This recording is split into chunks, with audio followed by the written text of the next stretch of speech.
Hablaremos ahora de Jaisurán, una esclava que terminó encumbrándose. Vamos a ver cómo lo logró, y para cumplir con ese objetivo nos trasladaremos a Bagdad, pero allá por el año 765 después de Cristo, momento tal vez mejor que este para aquella región. Para Bagdad, sin duda. Jaisurán había nacido libre en la región de Yemen llamada Jurash. Era hermosa, no la región llamada Jurash, sino Jaisurán. De acuerdo con la mayoría de las fuentes, llegó a Bagdad como esclava. Esto era raro porque las leyes especificaban que ningún musulmán podía ser sometido jamás a esclavitud por otro musulmán. Según lo dictaminado por el profeta, para esclavizar a una persona, atención, debían cumplirse dos condiciones. Primero, que fuera infiel, y segundo, que formara parte de un botín de guerra. Yemen había sido uno de los primeros países islamizados, por lo tanto Jaisurán era musulmana. Dicen, sin embargo, que un siglo después de la muerte del profeta, y en esta fecha estamos, no se cumplía esta ley con demasiada prolijidad. En cualquier caso, parece que un beduino llevó a esta chica Jaisurán a la Meca y allí la vendió. Si era una esclava, estaba naturalmente sujeta a las leyes del mercado. Sí. Tuvo suerte porque fue a parar al palacio del califa Al-Mansur, que era el papá del heredero, Al-Mahdi.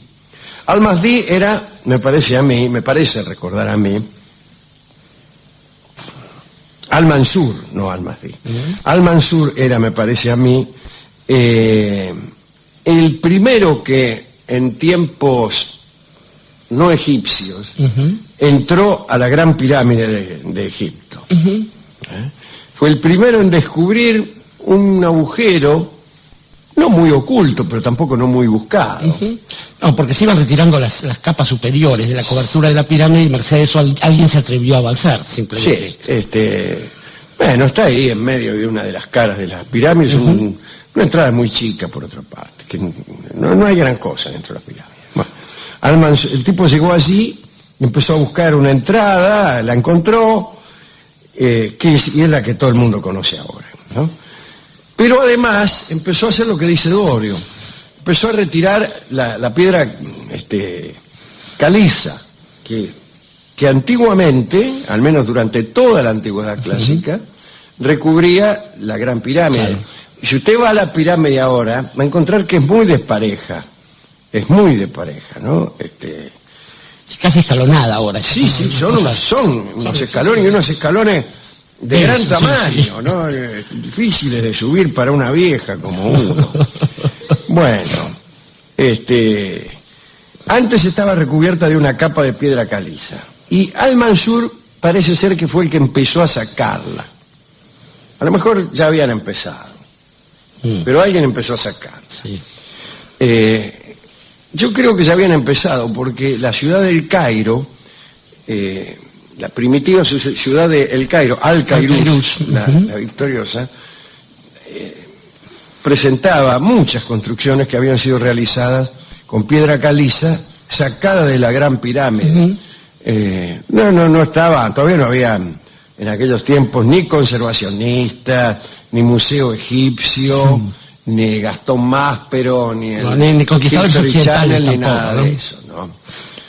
Lo mismo pasaba, bueno, ya hemos contado tantas veces, con los mármoles de las construcciones romanas, por ejemplo, no el Coliseo, el otro, aquel del cual ya no queda nada, que era más grande, el Circo Máximo. El Circo Máximo. Era de mármol, y bueno, de todas las villas construidas en el Renacimiento. Sí, buena parte de los palazos. Claro, mármol de aquella cantera. Sí. Pero volvamos a nuestra historia, esta chica Jaisurán, o Jaisurán, llega a KH, debe ser Jaisurán, llega a la Meca, la venden, va a parar al palacio del califa, que era Al-Mansur, padre del heredero, que era Al-Mahdi. Cuentan las crónicas que el califa, al ver a esta chica, dijo: llévensela a Al-Mahdi y díganle hablaba con alguna dificultad. Sí, el hombre, pobre Almanzor. Dígale que es buena para tener hijos. Caixurán pasó entonces al harén del príncipe Al-Mahdi y se transformó en Jawari, una de las tantas concubinas del heredero. Tuvo que luchar también su interna en el harén para conseguir que la solicitaran. De hecho, consiguió ser la más solicitada. Muchas veces entregaban Jawari al heredero como parte de un botín de conquista, o a veces como regalo de algún gobernador, y si tenían talentos especiales, eran compradas. Por eso había tantas a disposición del príncipe, ¿no? Esa es la ventaja de ser príncipe. Sí, claro. Una de las ventajas era tener muchas en el harén. Un harén de pocas... No es un harén, tampoco. El colmo de la mezquindad, ¿no? Ya es un poco mezquino el que considera a la mujer como una propiedad. Sí. Considera a la mujer como una propiedad y encima tiene pocas. Bueno. El caso es que con respecto a Caixurán, en el harén tuvo suerte porque logró impresionar al heredero Al-Mahdi.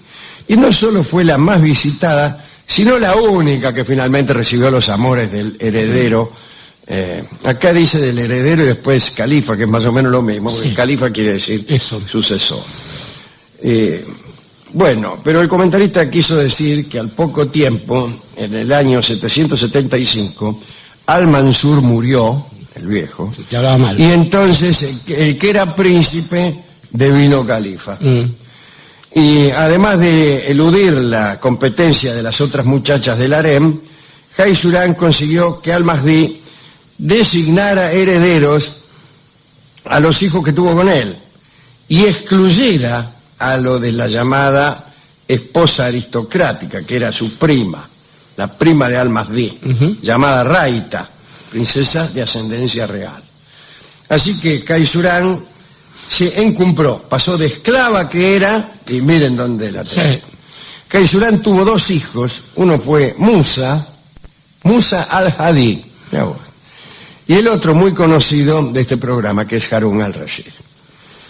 Bueno, Aarón el ortodoxo. Dicen que los refinamientos sensuales de Caixurán eran extraordinarios. Comparativamente, las princesas reales se veían en desventaja con las mujeres del harén, ¿no? Esto lo doy como dato. Debido a cierta inhibición que casi era obligatoria, dado el código moral de la clase gobernante, bueno, las chicas que pertenecían a ella tenían que ser un poco pavotas. Y este código no se aplicaba a las Jawari, y además, de entre las Jawari, Caixurán era la mejor. Dice la crónica que sabía mucho del placer masculino y sus caprichos. Bien. Su barrio al lado, ¿no? Ay, qué caprichoso que es el señor. Usted sabe que yo no tengo mucha esperanza en los caprichos masculinos considerados como una receta, como un consejo, como mejoradores de eso que llaman amor o erotismo. Está más bien cerca de una singularidad rara, ¿no? Así como no creo en el consejo como pieza de sabiduría, tampoco creo en la extravagancia como indicio de... como única posibilidad para mejorar una situación amorosa. No es así. Es más bien una especie de barroquismo eso, que no... Sí, pero una especie de elaboración lo que hay accesoria. Es que uno es o no es. Sí, claro. Sí. Me gusta o no me gusta. Sí, claro. Después hablamos. Hablamos. Conviene siempre. Luego que conviene. Pero para mí es una cuestión de ser. El ornamento sin el edificio no sirve para nada, ¿no? Ya no es haberse aprendido una gracia. Claro. No es tan fácil, no digo que sea más fácil, digo que es mucho más difícil. Claro. Es mucho más difícil. Mirá qué risa. Vino un tipo y me enseñó, además todos fantasean con que hay algo muy fácil de hacer, pero que nadie conoce, y que nos va a abrir la puerta de todos los placeres. ¡Mentira! Mentira, que mirá, un médico me dijo que si vos tocás el 14F, no, No es así, señor. No funciona de otra No manera. insista, además, Es por el favor. 14G, de al lado. Es el 14. Bueno, el caso es que este Al-Mahdi también se agarró una peste y se murió. Bien Disculpen la forma en que lo he dicho, pero me está parece bien, perfecto. El tipo se agarró una peste y se murió, está muy bien escrito. El primogénito, Musa al-Hadi, el hermano mayor de Harún al-Rashid, se convirtió en califa. Y entonces se produjo una intriga espantosa. En vida de su esposo, Kaisurán se había metido mucho en política, ¿no? Muchas personas importantes se acercaban a la puerta de su aposento para tratar de influir. Bueno, dice, vengo a influir. Después de la muerte de Al-Mahdi, no cambió Kaisurán, continuó monopolizando la toma de decisiones, incluso sin consultar ya a su hijo Musa al-Hadi. En todo caso, al que a veces consultaba era al segundón, a Harún al-Rashid. Bueno, el nuevo califa, o sea, el primero, Musa al-Hadi, se molestó un poco. Vio cómo son los primogénitos cuando el segundón es demasiado consultado. Y este era una persona insegura, según dicen aquí, ¿no? Y parece que se sintió amenazado por la ambición de su madre y desarrolló unos celos sin permiso hacia su hermano. Entonces dispuso que a cualquier general o funcionario que se acercara a su madre o hermano, había que cortarle la cabeza. Qué feo, claro. Qué feo. Sí. Y además confinó a su madre, Dorio. Sí, la encerró en el harem para que se perdiera allí entre las muchachas menos solicitadas. El argumento de Musa al-Hadi era que se le había dado la gana, me imagino. ¿Para qué quiere un argumento? Y hay gente que hace cosas sin Como si para encerrar a la madre en un harén y cortarle la cabeza al que se le acercara, tuviera que pensarle un argumento. Si tuviera argumentos sobre las cosas que haría. Pero vamos a ver cuál fue el argumento. Ninguna mujer debía intervenir en la vida pública. ¿Vio? Ahora sí. Al principio no lo creía. Hubiéramos empezado por ahí, claro. Esa era la idea que tenían de todo aquello. En otras medidas, Musa al-Hadi pensó en deshacerse de su hermano menor, pero no tuvo tiempo, porque Kaisurán, que amaba mucho el poder y sufría mucho por verse relegada al harén, decidió recurrir al asesinato y planeó la muerte de su hijo Musa al-Hadi. Algunos cuentan que Kaisurán ordenó a las aguari de su hijo que entraran sigilosamente en la habitación donde el tipo estaba polillando la siesta y lo asfixiaran con almohadones. Parece que las muchachas dispusieron los almohadones de un modo juguetón, falsamente juguetón, y luego se sentaron encima de la cabeza del califa, que pensó que lo hacían con la mejor intención. Después de todo, morir así. Y así murió el califa en el año 786, después de un año de gobierno. Y una hora de gloria. Algunos dicen, algunos más serios, dicen que Musa al-Hadi había intentado matar a su madre, que había enviado un plato exquisito para que ella se la comiera, pero que ella se lo dio a probar al perro y el perro se murió. Kaisurán conjeturó inmediatamente que aquella comida estaba envenenada. Bueno, ese poder de conjetura era el que le daba éxito político. Bueno, después de la muerte de este hombre, Musa, Harún al-Rashid se convirtió en califa de Bagdad. Su madre participó activamente de aquel reinado, salió del harén, se comportó como una princesa de sangre real y se murió en el año 795. Cuando murió, Harún al-Rashid, aquel que se disfrazaba e iba a las tabernas a ver qué opinaba la gente de él, ¿se acuerda? Bueno, es el califa de las 1001 noches. Sí. Bueno, cuando murió la madre, violó todo protocolo, qué horrible. Sí. Y descalzo acompañó a quienes transportaban el cuerpo a través del barro hasta el cementerio, ¿no? Que era Y además, cosa inaudita para un califa, bajó a la tumba para rendir un último homenaje, y allí lloró, etcétera, etcétera. Aquí termina la historia de Kaisurán, la madre de Harún al-Rashid. Me gustó muchísimo, porque es una historia de madres. Sí, bueno. Y yo quiero dedicársela a todas las madres. ¿En serio? Hoy en su día. Claro, muy bien. No, Hoy en el Día de la Madre, esta es Radio El Espectador, pero también... Es la madre de todas las radios. Sí, Radio del Plata. Estamos transmitiendo en un día cualquiera. Porque todos los días son el Día de la Madre. Es el Día de la Madre, y además porque en estas radios no se sabe de qué programa han echado mano. Por eso conviene que todos los días sea el Día de la Madre y Navidad, etcétera. A ver si digamos algún espíritu bondadoso.